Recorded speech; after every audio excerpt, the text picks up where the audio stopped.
രാവിലെ നല്ല ഇലയപ്പം മാത്രമേ ഉള്ളൂ. ഇലയപ്പവും ചായയായിരുന്നു. പിന്നെ ബാക്കിയുള്ള കാര്യങ്ങളൊക്കെ ഉച്ച കഴിഞ്ഞിട്ടുള്ളതാണ്.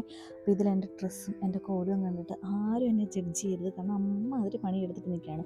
ആ മുറ്റം നിറയിലുള്ള പോച്ചയും ചെടിയൊക്കെ വെട്ടിയിട്ട് ആ ഒരു പൈപ്പ് കണ്ടോ, അവിടെ ഒരു ചെറിയ ചെടി നടാനുള്ള പണിപ്പാടിലാണ് അവിടെ നിൽക്കുന്നത്. അത് വർക്കൗട്ടൊന്നും ആയിട്ടില്ല. കാരണം ആ പൈപ്പിനകത്തോട്ടൊരു ചെടി ഇറങ്ങില്ല. അവിടെ നിന്നിട്ട് എന്തൊക്കെയോ കാണിച്ചുകൊണ്ടിരിക്കുകയാണ്. അതിനിടയ്ക്ക് അമ്മയും വന്നിട്ട് അമ്മയ്ക്ക് പറ്റുന്ന ചെടികളൊക്കെ നടുന്നുണ്ട്. വെട്ടി പക്ഷെ നമ്മളൊന്നും അങ്ങോട്ട് തിന്നാൻ പറ്റില്ല.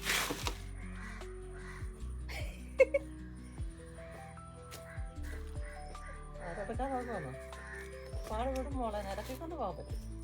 ഞാൻ പിടിക്കത്തില്ല. അവൻ പിടിക്കണ്ട. നിന്റെ നാട് വെട്ടി നീ ഇവിടെ കിടക്കട്ടെ. നോക്ക് പോട്ടെ പോട്ടെ. അവിടുത്തെ ഇതെല്ലാം മാറ്റിട്ട് കരിയില് എവിടെ കയറ്റി അങ്ങ് കയറ്റാനോ ഉദ്ദേശം? ഇവിടെ കയറ്റി വെക്കാം. ഇത് നിർത്താൻ മാറ്റട്ടെ. ഇത് പൊട്ടിപ്പോയാലേ സേഫ് ആയിട്ടിരുന്നു. അല്ല ഞാൻ അങ്ങനെ എടുത്തില്ല. വായ എവിടെ വെക്കണമെന്നുണ്ടോ? അങ്ങനൊന്നും ഇല്ല. എങ്ങനെ മതി. വായും തലയും എല്ലാവരും ഒരുപോലെ.